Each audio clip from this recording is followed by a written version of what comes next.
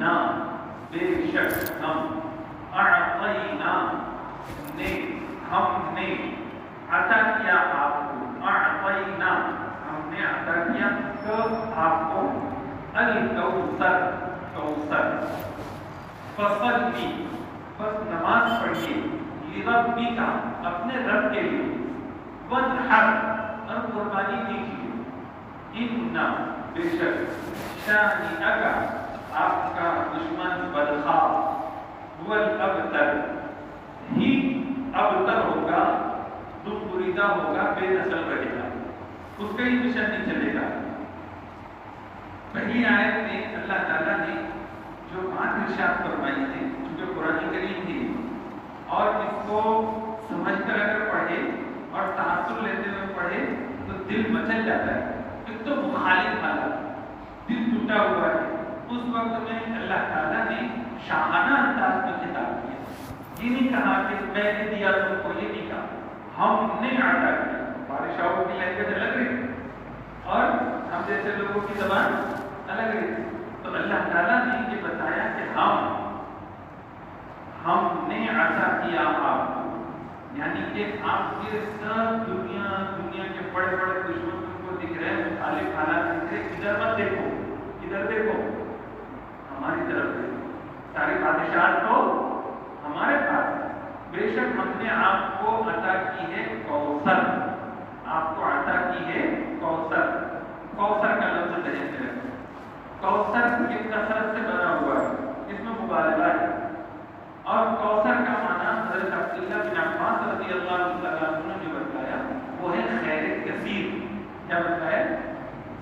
ہاں, کوثر میں کون کون سی چیزیں آتی ہیں؟ مفسرین نے بہت ساری چیزیں ذکر کی. حوض کوثر بھی بتایا گیا ہے. اب حوض کوثر کی تفصیل بتائی گئی کہ وہ جنت کی نہر ہے اور میدان محشر میں بھی ایک حوض میں وہ نہر آئے گی اور وہ حوض کوثر ایسا ہوگا کہ اس کے اوپر جو آپ پورے ہوں گے حوض کوثر سے پینے کے جو ڈونگے وغیرہ رہتے ہیں وہ جو رہیں گے وہ ساروں کی تعداد ہوگی. اتنا بڑا حوض ہوگا.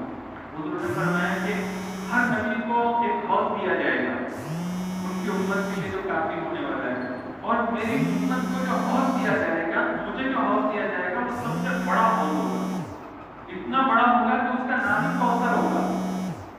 اور وہ جو نہر ہے اس نہر کے آزو بازو ایسے مٹی کے ڈھیر نہیں ہیں بلکہ وہاں پر موتی ہوتے ہیں اور وہ جو نہر کا پانی ہے وہ شہد سے زیادہ میٹھا اور دودھ سے زیادہ سفید ہوگا اور انتہائی لذیذ ہوگا.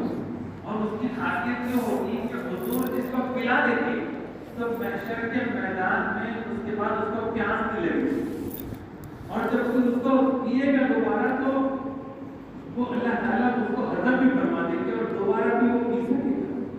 ایسی اس کی خاصیت ہوگی. جنت میں جانے تک اس کو پیاس کا احساس نہیں ہوگا. لذت کے لیے پینا چاہے گا, ڈبل سے بھی پیے گا تو اس کو گنجائش ہوگی. ایسا نہیں کہ ہم پی لیتے تو ڈبل سے پینے کا دنیا میں پانی پینے کا دل نہیں بولتا نا, ایسا نہیں ہوگا. ایسی خاصیت والا پانی ہوگا. تو اس معنی کو بھی لے کے تو اس کو بشارت دی گئی کہ آپ کی امت تو اتنی بڑی ہوگی, یہ کہہ رہے کہ آپ ابتر ہیں, آپ کا نام نشان ختم ہو جائے گا. ایسا نہیں ہوگا.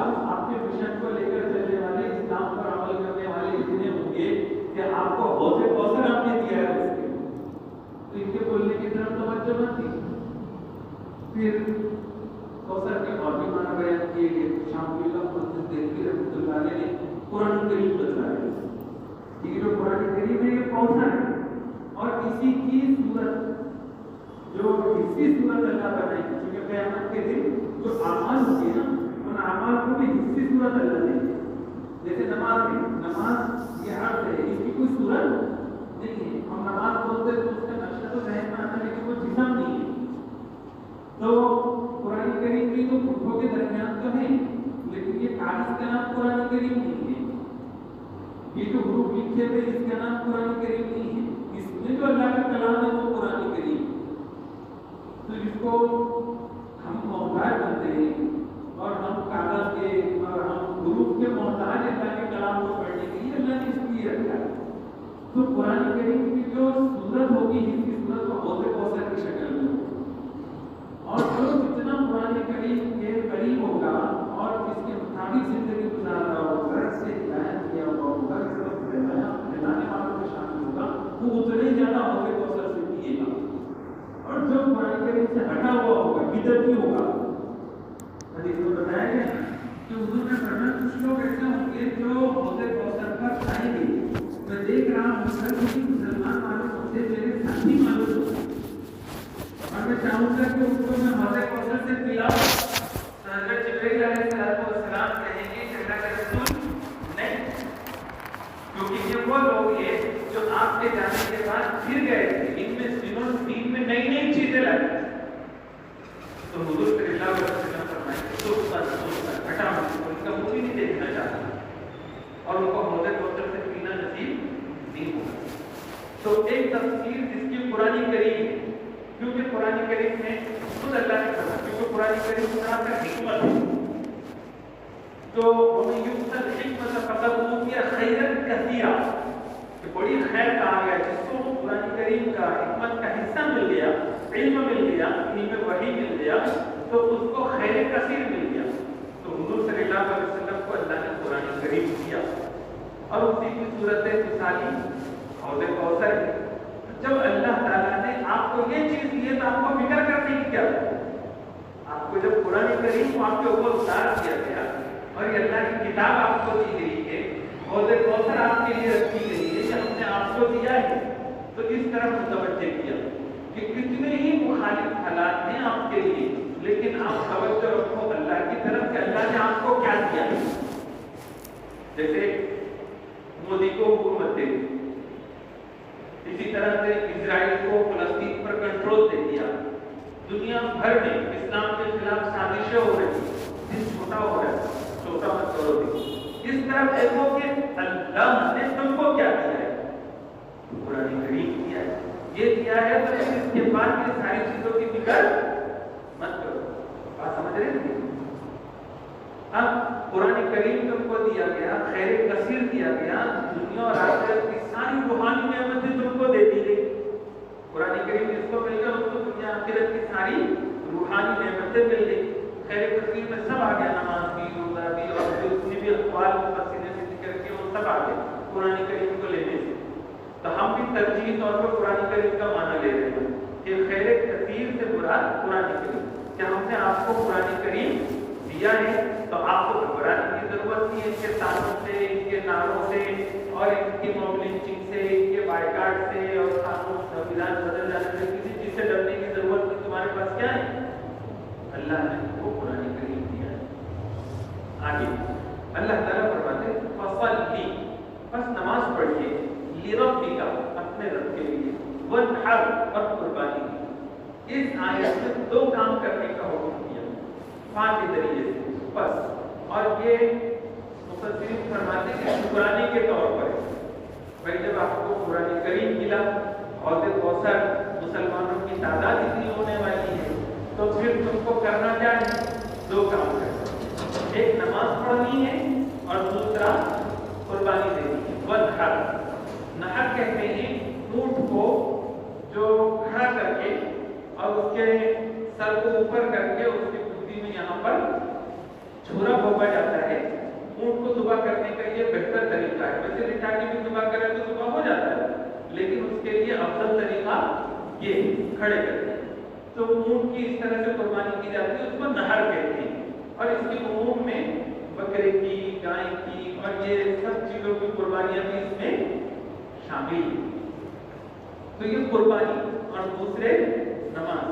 اب نماز میں بھی کئی قسم کی نماز ہیں، فرض نماز، واجب نماز، سنت نماز، نفل نماز، ہر ایک کے درجے. تو ان درجوں کا لحاظ کرتے ہوئے نماز کا اہتمام کیجیے، شکر ادا کیجیے. آپ کو جب قرآن کریم حوض کوثر خیر کثیر کی گئی ہے تو تم کو پہلا کام نماز کا کرنا ہے، دوسرا کام قربانی کا کرنا ہے. اور قربانی میں سب طرح کی قربانیاں آ گئی. اسی وجہ سے سیدنا امام اعظم ابو حنیفہ رحمۃ اللہ علیہ نے فصلی سے عید الاضحیٰ کی نماز کا حکم متعین کیا کہ وہ واجب ہے. اسی طرح سے وانحر سے قربانی واجب ہونے کا حکم متعین کیا، اسی مسئلہ نکالا. تو چونکہ قرآن کریم نے اور قرآن کریم میں اللہ تعالیٰ کو بات ارشاد فرمائے تو اس سے کئی مسائل، کئی عبرتیں، کئی نصیحتیں نکلتی. تو اس سے یہ مسئلہ نکلا کہ عید الاضحیٰ یعنی بقرعید کی جو نماز ہے وہ واجب ہے، اور مرد حضرات کے اوپر واجب ہے، خواتین پر واجب نہیں ہے. اور اس کے بعد جو قربانی ہے وہ قربانی بھی واجب ہے. حدیث کے الفاظ سے بھی معلوم ہوتا ہے، حضور نے فرمایا کہ جس کے پاس قربانی کرنے کی گنجائش ہو صاحب حساب ہو اور پھر بھی وہ قربانی نہ کرے تو بلا مسلمانہ تو ہماری ہجرت کی قریب میں نہ آئے. تو حضور جب کسی چیز پر نہ کرنے پر ایسی تبدیل فرمائے کہ اس بات کی علامت ہے کہ قربانی پڑھے. اور جو 3 امام ہیں ان کی نزدیک سنت موقعہ ہے، ان کے نزدیک واجب کو کیٹیگری نہیں، سنت موقعہ بھی ضروری معنی نہیں ہوتے ان کے پاس. تو عید الاضحیٰ اور قربانی یہ دونوں چیزوں کا حکم اسی آیت سے کیا. ہمارے پاس اب 5 دن کے بعد ذوالحجہ کا مہینہ شروع ہونے والا ہے. ذوالحجہ کا مہینہ، اس کی 10 تاریخ کو یہ عید الاضحیٰ ہوگی اور قربانی ہوگی. ہمارا جو اگلا درس ہوگا اس کے بعد ہوگا. تو تھوڑا بہت اس قربانی کے بارے میں بھی ہم تھوڑا سا مسئلے معلوم کر لیتے ہیں. یہ جو قربانی ہوتی ہے یہ قربانی ہے کیا؟ تو حضور صلی اللہ علیہ وسلم سے پوچھا گیا تو حضور صلی اللہ علیہ وسلم نے فرمایا سنت ابیکم ابراہیم، یہ جو تمہارے روحانی باپ تھے حضرت ابراہیم علیہ السلام ان کی سنت قربانی. پھر اس کے ثواب بھی بتایا کہ اس میں تمہارے لیے کیا ہے. تو یہ بھی بتایا کہ ہر بال کے بدلے میں نیکی، اور جو اون والے جانور ہوتے ہیں اون بہت ہوتا ہے تو صحابہ کو ہوا کہ عام جانور میں تو ہر بال کے بدلے میں نیکی، تو ان میں کیا ہے؟ تو حضور نے فرمایا ان کے لیے ہر بال کے بدلے میں ایک نیکی. اور بھی فضیلتیں سنائی گئی ہے کہ یہ جو قربانی ہے اس کے خور ہے، اس کا جو گوشت ہے، اس کی جو سیگ ہے، یہ اپنے سیگوں کے ساتھ خوروں کے ساتھ یہ قیامت کے دن پیش ہوگا اللہ کے. اور قربانی کو خوب اچھا کر کے کرنے کا حکم دیا گیا ہے، کیونکہ صرف جانور کو لانا اور پھر اس کو کاٹنا، اس کو تقسیم کرنا یہ اصل مقصود نہیں ہے. اصل مقصود ہے بقرعید کے 3 دنوں میں اللہ سبحانہ و تعالیٰ کے سامنے اپنے نفس کی، اپنے مال کی، اپنی جان کی قربانی جانور کی شکل میں پیش کرنا. کیونکہ یہ گوشت اللہ کے پاس نہیں پہنچتا، یہ چیز چوری چلائی گئی. تو حضور نے فرمایا اس کے خون کا پہلا قطرہ گرنے سے پہلے سارے گناہ معاف ہو جاتے ہیں، پھر باقی قطرات سے درجے بلند ہوتے ہیں، اور وہ خون بیٹھتے ہی وہ اللہ کے پاس قبول ہو جاتا ہے. اس کے بعد اگر پورا جانور آدمی کو خود ہی رکھ لیا، خود ہی کھایا پیا، نہیں بانٹا کسی کو، کوئی فرق نہیں پڑے گا. قربانی کوئی فرق نہیں پڑے گا. مطلب یہ کہ اصل قربانی جو ہے وہ خون بہانا ہے، اور خون بہانے کے لیے صرف خون ہی بہانا نہیں ہے. قرآن کریم میں فرمایا گیا لَن يَنَالَ اللَّهَ لُحُومُهَا وَلَا دِمَاؤُهَا وَلَٰكِن يَنَالُهُ التَّقْوَىٰ مِنكُمْ. نہ تمہارا خون نہ تمہارا گوشت یہ اللہ کو نہیں پہنچتا. کیا پہنچتا ہے؟ تمہارے دلوں کا تقویٰ پہنچتا ہے. آج ہمارے پاس قربانیاں تو ہوتی ہیں لیکن قربانیوں کو جس اہتمام کے ساتھ کرنا چاہیے، جس خلوص کے ساتھ کرنا چاہیے وہ نہیں. اور خلوص پیدا کیسے ہوگا؟ خلوص پیدا کرنے کے لیے جیسے فرض نماز ہے، فرض نماز میں چاشنی پیدا کرنے کے لیے سنتیں ہیں. پہلے اذان ہے، اذان کا جواب ہے، اور اذان کے وقت ایک مسجد میں آ جانا ہے، وضو بنانا ہے، اور وضو بنانے کے بعد سنتیں پڑھنی ہے اطمینان سے، پھر تلاوت کرنا ہے، تو جا کے فرض نماز میں جان پیدا ہو. ایسے ہی قربانی سے پہلے بھی تو کچھ احکامات تھے، ان احکامات کا ہم عمل ہی نہیں کرتے. جیسے حکم ہے، حضور نے خود یہ ارشاد فرمایا کہ جو قربانی کرنے کا ارادہ رکھتا ہو اس نے چاند دیکھنے کے بعد اپنے بال اور ناخن نہیں کاٹنا. اب یہ چھوٹا سا حکم دکھتا ہے، یہ کیونکہ حضور کا ارشاد اس وجہ سے مستحب عمل ہے، اور جس پر قربانی واجب ہے اس میں بھی قربانی کرنی چاہیے اور جس پر عمل کرنا چاہیے. اور جن پر قربانی واجب نہیں ہے لیکن وہ قربانی کر سکتے ہیں تھوڑی کوششوں سے، اور ان کا ارادہ ہے تو انہوں نے بھی اس پر عمل کرنا چاہیے اور اپنی قربانی دینی چاہیے. اس سے ہوگا یہ کہ حاجی علماء فرماتے ہیں کہ حاجیوں کے ساتھ مشابہت ہو. جیسے حاجی لوگ گئے تو آپ احرام باندھیں گے. جب احرام باندھیں گے تو کچھ پابندیاں ان کے اوپر آئیں گی. وہ پابندیاں کیا ہیں کہ وہ بال نہیں کاٹ سکتے, وہ ناخن نہیں کاٹ سکتے, خوشبو نہیں لگا سکتے, خوشبو کا استعمال کھانے وغیرہ میں بھی نہیں کر سکتے, ٹوتھ پیسٹ نہیں کر سکتے. اسی کے ساتھ ساتھ مرد حضرات جو بیس کے کپڑے پہنے گرے ہوئے کپڑے نہیں پہن سکتے. پیر میں بھی اور جوتا یا چپل پہنیں گے تو اس کا خیال رکھنا ہے کہ اوپری کی ہڈی نہیں چھوٹنا چاہیے. پھر اس کے ساتھ ساتھ چہرے کو کپڑا نہیں لگنا چاہیے, سر نہیں ڈھکنا چاہیے. یہ پابندیاں ہیں نا مانا جاتا ہے. اب یہ ساری پابندیاں ہیں.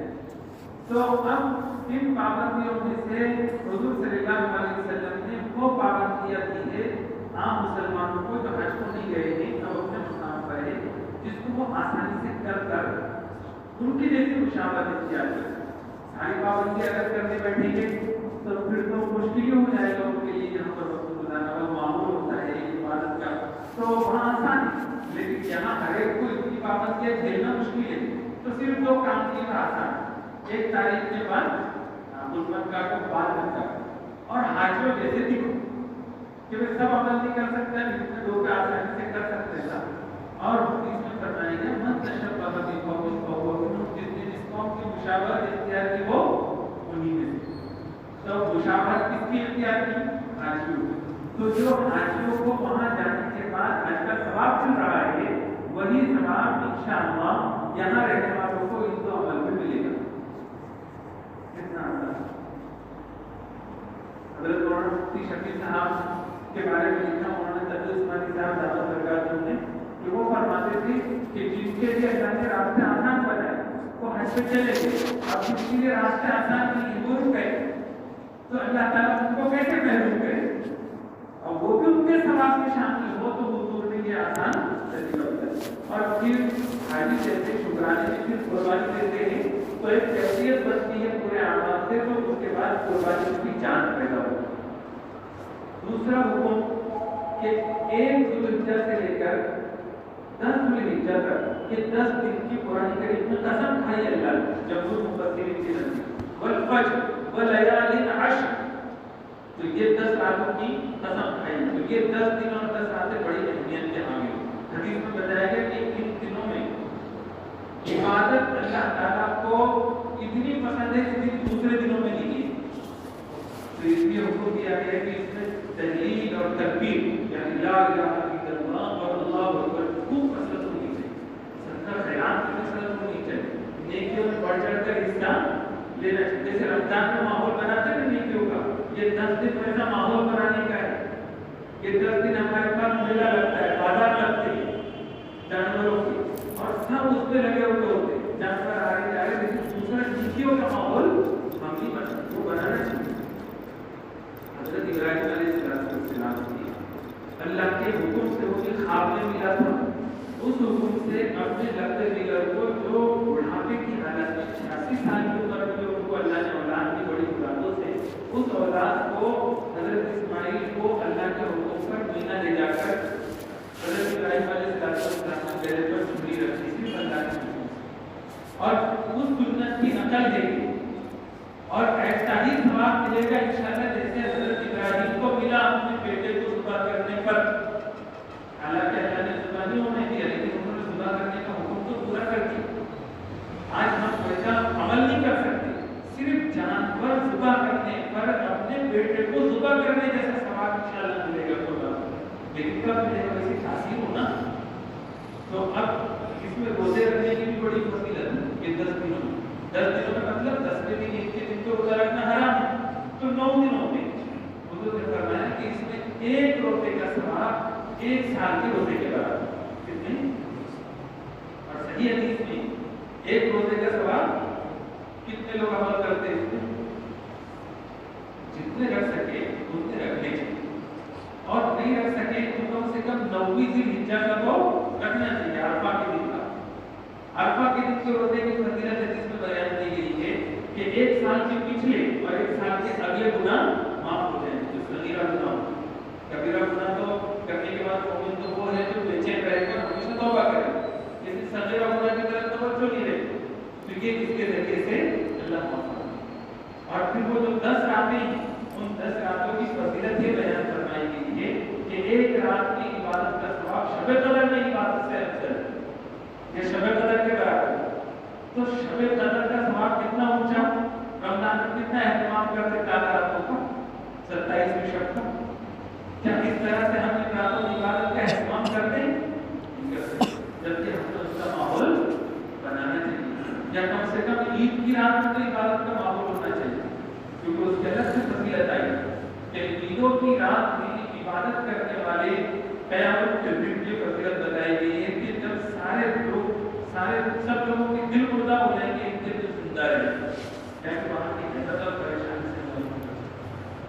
پھر 9ویں ذی الحجہ کی فجر سے 13ویں ذی الحجہ کی عصر تک تکبیر تشریق، یہ تکبیر تشریق وہی کلمات ہے جب حضرت ابراہیم علیہ السلام اپنے بیٹے کے گلے پر چھری چلا رہے تھے اور چھری نہیں چل رہی تھی اور بچے میں پریشان تھے کہ کہیں یہ میری قربانی نامنظور تو نہیں ہو رہی، اللہ کے پاس بے چین تھی، اور اللہ تعالیٰ نے حضرت ابراہیم علیہ السلام کو جنت سے میٹھا دے کر بھیج دیا کہ جاؤ اور یہ پیش کر دو۔ تو حضرت ابراہیم علیہ السلام بھی تھوڑے چلے آ رہے تھے اور ڈر تھا کہ کہیں حضرت اسماعیل ذبح نہ ہو جائے، تو دور سے انہوں نے کہا تھا اللہ اکبر اللہ اکبر۔ حضرت اسماعیل نے اس کا منہ زمین کی طرف تھا، کنکھیوں سے دیکھا کہ حضرت ابراہیم میٹھا لے کر آئے ہیں، تو ان کی زبان سے نکلا لا الہ الا اللہ واللہ اکبر، یعنی حضرت ابراہیم نے کہا اللہ سب سے بڑے ہیں، اللہ سب سے بڑے ہیں۔ حضرت اسماعیل نے کہا اللہ کی سوا کوئی معبود نہیں، اللہ ہی سب سے بڑے۔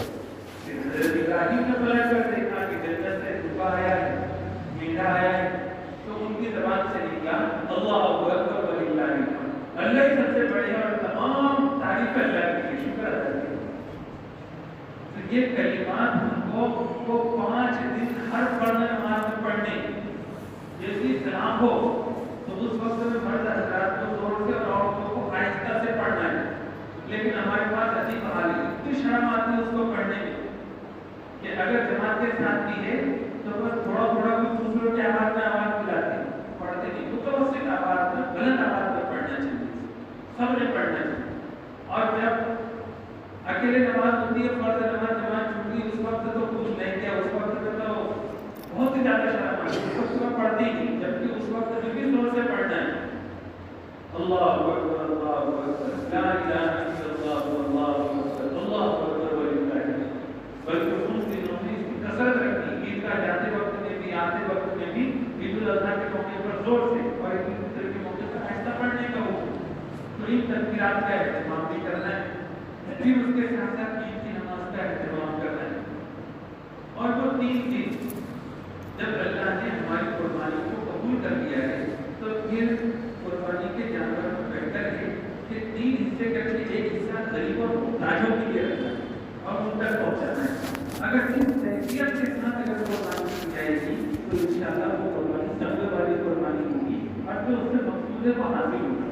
اب یہاں کی آیت کی طرف آتے ہیں، اس میں 2 حکم کیے گئے ہیں، تو اس میں قربانی کی نماز بھی ہے بکری کی اور قربانی کا حکم بھی ہے، لیکن اس کے عموم میں ساری نماز ہے، اور جب واجب نماز کا یہ حال ہے تو اس کو اہمیت دی گئی ہے، تو فرض نماز تو اس سے اوپر ہے۔ تو ایک کام ہے نماز اور دوسرا کام ہے قربانی، تو ہر طرح کی قربانی جان کی بھی ہوتی ہے، مال کی بھی ہوتی ہے، اور صلاحیتوں کی بھی ہوتی ہے، وقت کی بھی ہوتی ہے، ہر چیز کی قربانی اسلام مانگتا ہے، نفس کی بھی قربانی۔ تو قربانی کا ایک لفظ ہے ونحر، اور اس کے اندر ساری قربانیاں شامل ہیں۔ یہ 2 کام کیے گئے ہیں حضور صلی اللہ علیہ وسلم کو کہ آپ یہ 2 کام کیجیے شکرانے۔ اب یہ 2 کام کریں گے تو کیا ملے گا؟ ایک تو فرض نماز اور دوسرے فرض نماز، سنت، واجب، یہ ساری نماز، اور دوسرا قربانی، یہ 2 کام کریں۔ ہمارے پاس فرض نماز کو بھی حال ہے، سب کو معلوم ہے۔ اب کہا گیا کہ اس کا نتیجہ کیا نکلے گا؟ تیسری آیت میں بتایا گیا ان شانئک هو الابتر، بے شک آپ کا بدخواہ، شانئکم کے معنی آتے ہیں بدخواہ، دشمن، آپ کا جو دشمن ہے، ان شانئک، بے شک آپ کا جو دشمن ہے، هو الابتر، وہی ابتر ہوگا۔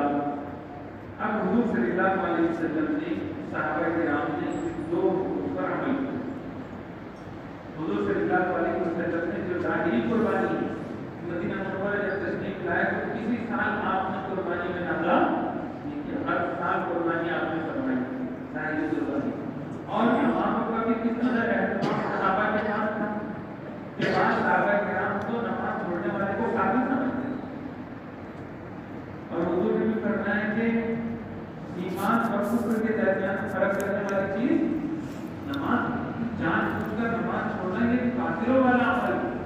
اور نماز کی حیثیت دین میں ایسی جیسے کہ جسم میں سر کی حیثیت ہوتی ہے. اور اسلام میں سارے علماء کا اتفاق ہے اس پر کہ اسلام میں مسلمان ہونے کے بعد سب سے بڑا حکم نماز کا پڑھنا ہے، فرض نماز کا پڑھنا ہے. یہاں تک کہ زنا بھی اتنا بڑا گناہ نہیں، قتل بھی اتنا بڑا گناہ نہیں، چوری بھی اتنا بڑا گناہ نہیں، ڈاکہ ڈالنا بھی اتنا بڑا گناہ نہیں، جھوٹ بھی اتنا بڑا گناہ نہیں جتنا بڑا گناہ جان بوجھ کے فرض نماز کا چھوڑنا. سارے امت کے علماء کا اس پر اتفاق ہے. تو اس قدر کی اہمیت والا صحابہ نے یہ بتایا نماز کے بارے میں، قربانی کے بارے میں. صرف ظاہری اپنے عمل سے انہوں نے اس کے عموم میں جتنی قربانیاں آتی تو ساری قربانیاں پیش کی اللہ سبحانہ و تعالیٰ کے ساتھ. یہ دو کام انہوں نے کی. اللہ تعالیٰ نے کہہ دیا حضور کا دن بیٹھ گیا، آپ کی کوئی نئے اولاد زندہ نہیں رہی. حضرت عبداللہ مہینہ بھر میں چلے گئے، حضرت قاسم 8-9 سال کی عمر میں چلے گئے، اور حضرت ابراہیم بھی چند دنوں میں چلے گئے. صرف بیٹیاں تھیں. اللہ نے بیٹیوں کی نسل اتنی چلائی کہ ہر جگہ اپنے کو سید ملتے ہیں. یہ حسینی سید ہے، یہ حسنی سید ہے. حضور صلی اللہ علیہ وسلم کی بیٹی حضرت فاطمہ کی اولاد تھی، ان کی اولاد دنیا کے کونے کونے میں ملے گی. اور روحانی جو اولاد ہے ہم اور آپ، کتنی بڑی تعداد دنیا میں بیٹے مسلمان ہیں. یہ جو اللہ تعالیٰ نے معاملہ کیا مسلمانوں کے ساتھ قرآن کریم کی برکت سے، اور بہت اللہ نے عطا فرمایا ہے. حضور کے بارے میں اللہ نے ذکر فرمایا. اور مسلمانوں کے دشمنوں کا کیا حال ہوا؟ حضور کے دشمنوں کا عاص بن وائل، ان کا بیٹا مسلمان ہوا. کبھی وہ بیٹھا رہتا اور پھر عاص بن وائل کا ذکر نکلتا نا، وہ کہتا ہے کہ اس کا نام نہ حضور کا ذکر. اس کی خود کی اولاد کہتی تھی کہ میرے باپ کا ذکر مت کرو، حضور کا ذکر. اللہ نے حضور کے ذکر کو کتنا پھیلایا، حضور کا مشن کتنا پھیلا، قیامت تک کے چلنے والا. اس چھوٹی سی صورت میں ہم کو جو سبق ملا وہ یہ کہ دشمنان اسلام کو اگر ہم شکست دینا چاہتے ہیں، دشمنان اسلام کو ناکام کرنا چاہتے ہیں، تو دو کام کرنے ضروری ہے امت کے ہر طور سے. کون کون سے؟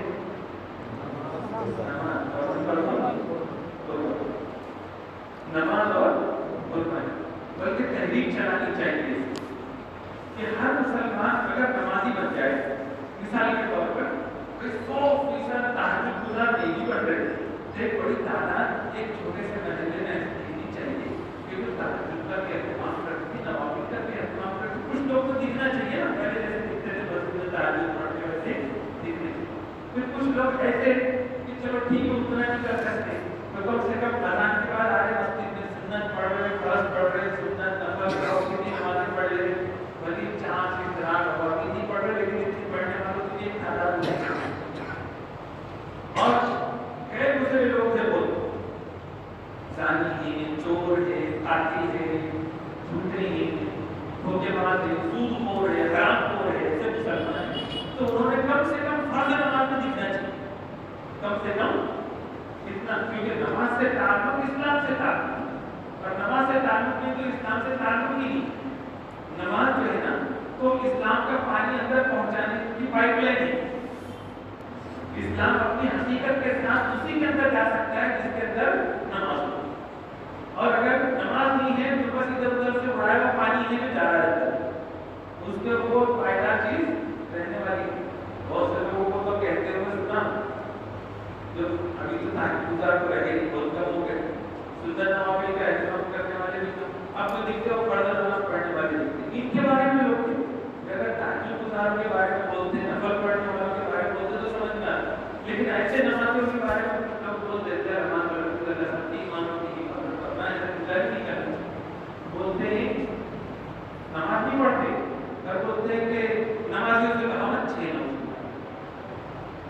اگر فرض نماز مراد ہے تو ایسا بولتے آدمی کافی ہو جاتا ہے اور اس کی بیوی سے اس کا نکاح بھی ٹوٹ جاتا ہے. اگر وہ فرض نماز کو ہلکا سمجھ رہے ہیں, چوری نہیں کر رہا, ڈاکہ نہیں ڈال رہا, بھوکا نہیں دے رہا, تو سود نہیں کھا رہا, اب نماز میں یہ سارے کام کر لے رہا ہے, اس کو بھی بچایا تو والی نماز ادا کرنا. اگر وہ کر لے رہا تو بول رہے کہ ہم اچھے ہوتے, تو یہ فکر غلط فکر ہے. یہ کہنا چاہیے کہ ہم سے تو کوئی اچھا ہے. ہو سکتا ہے کہ اللہ اس کو اس کی نماز کی برکت سے ساری برائیوں سے چھڑا دے. بس اللہ ہم کو نمازی بناتے, اتنے سارے اچھے کام ہیں ہمارے اندر, ایک کام رہ کے سب سے برا کام ہے ہمارے اندر, نماز کا چھوڑنا تو ہمارے لیے اللہ کو بنا تو تحریک چلا کر نمازی بنانے کی کرنی چاہیے. جیسے ہم نے ووٹنگ کے لیے ایک کو بلا بلا کر ووٹ ڈلوایا. کیوں؟ کیونکہ بھائی اس وقت کا ہاتھ دکھایا تو ہے, اس وقت کا جو بڑا دشمن ہے تو وہ ناکام ہو جائے. تو جیسے ہم نے یہ کوشش کی اسباب کے درجے میں, تو اللہ تعالیٰ کی طرف سے جو فیصلے ہوتے ہیں وہ اصل فیصلے, تو اس کے لیے اب ہم نے یہ کوشش کرنی چاہیے کہ جو کچھ بھی حکومت کے آج کے حالات تو دشمنان اسلام ناکام ہو جائے گا اعتبار سے, تو اس کے لیے ہم نے نماز کی تحریک چلانی چاہیے اور قربانی کی تحریک چلانی چاہیے. اللہ ہدایت دے دے جماعت کے ساتھیوں کو کہ وہ امت کو قربانیوں پر کھڑا کریں, وقت نکالنے لگا, پیسہ لگانے لگا, دین کی خاطر جب موقع ہم کو رسم و رواج چھوڑنا پڑے, دین کی خاطر خواہشات جذبات قربان کرنا پڑے, دین کی خاطر پیسہ قربان کرنا پڑے, وقت قربان کرنا پڑے, تو مسلمان ایسا تیار ہے نا کہ ہم یہاں سمجھوتا نہیں کر سکتے, اس کے لیے سب کچھ لٹانے کو تیار ہے. اب تو ایسا ہو گیا کہ جو ظاہری سمبول ہے قربانی, تو یہ قربانیوں پر بھی لوگ اعتراض کرتے ہیں. لوگ بولتے ہیں کہ بھائی اگر اتنے پیسے ہم نے صدقہ کر کے غریبوں میں اتنے لوگوں کا فائدہ ہونے کے اتنے پیسے ضائع ہو گئے. بولتے نا پوچھتے لوگ کبھی کبھی مسئلہ کہ اگر ہم نے قربانی نہیں کیا اور اتنے پیسے صدقہ کر دیا تو, ارے بھائی یہ جو جانور ذبح کیے جا رہے ہیں یہ اپنی عقل کو قربان کیا جا رہا ہے, اپنی سمجھ کو قربان کیا جا رہا ہے. حضرت ابراہیم اپنے بیٹے کو ذبح کر رہے تھے, کیا فائدہ نہیں کرا رہا, لیکن اللہ کا حکم اصل, جب اللہ نے جو حکم دے دیا اپنی عقل کچھ بھی بولو اس کو رخصت کرنا, اپنی چاہت کچھ بھی بولو اس کو رخصت کرنا, یہی اصل قربانی. اسی وجہ سے لوگ گوشت کو کھا لیتے ہیں اور وہ نہیں پہنچتا. اگر ایک بھی ایسا بندہ نہ ہو دنیا میں جو قربانی کا گوشت آپ سے لے, ایک بھی بندہ نہیں, سب انکار کر رہے, تب بھی آپ کو اپنی قربانی کرنا واجب ہے. اس کے بدلے اگر صدقہ کریں گے تو وہ نکال صدقہ کرنے کے لیے زکات اللہ نے رکھی, صدقات رکھے, دوسرے خیر کے اندر خرچ کرنے کا انتظام کرنا, ہر چیز الگ الگ ہے. لوگوں کا عجیب حال ہے, امت اتنی فضول خرچے کر رہی ہے, وہاں پر توجہ نہیں کر رہی. حضرت مولانا عمر صاحب پالی رحمۃ اللہ علیہ کو ایک صاحب نے سوال کر دیا. انہوں نے کہا کتنا بڑا اجتماع لیتے اور اس میں لاکھوں کروڑوں روپے خرچ ہو جاتے, اگر اتنے پیسوں میں اگر آپ کالج کھول لیں, یونیورسٹی کھول لیں, کتنی آسانی سے کھل جائے. تو حضرت نے فرمایا آپ کو ایک چیز دکھ رہی ہے جو امت میں دین لانے والی ہے. امت کے نوجوان بلکہ بہت سے بوڑھے صبح اٹھنے کے بعد ایک ریزن لاتے روپیے 1.5 روپیے اور ایک استرا ہوتا ہے, اپنے ہاتھ سے کبھی حجام کے پاس جا کر گناہ کا کام کرتی ہے, داڑھی چھیلتی.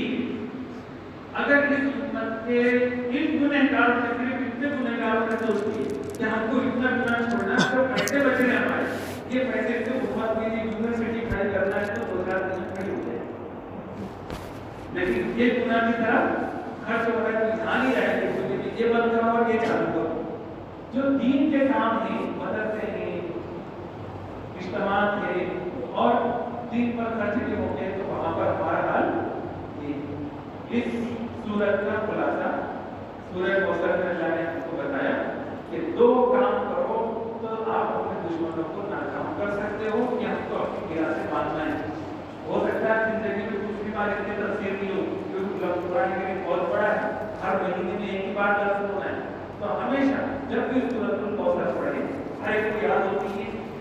جماعت میں نکلتے تو سب سے پہلے آسان یہ رہتی یاد کرنا, تو اس کو یاد کرتے ہیں تو ہر کسی کو یاد ہوتی ہے. نماز میں پڑھے تو ذہن میں یہ دوڑا ہے جس میں اللہ نے اس کو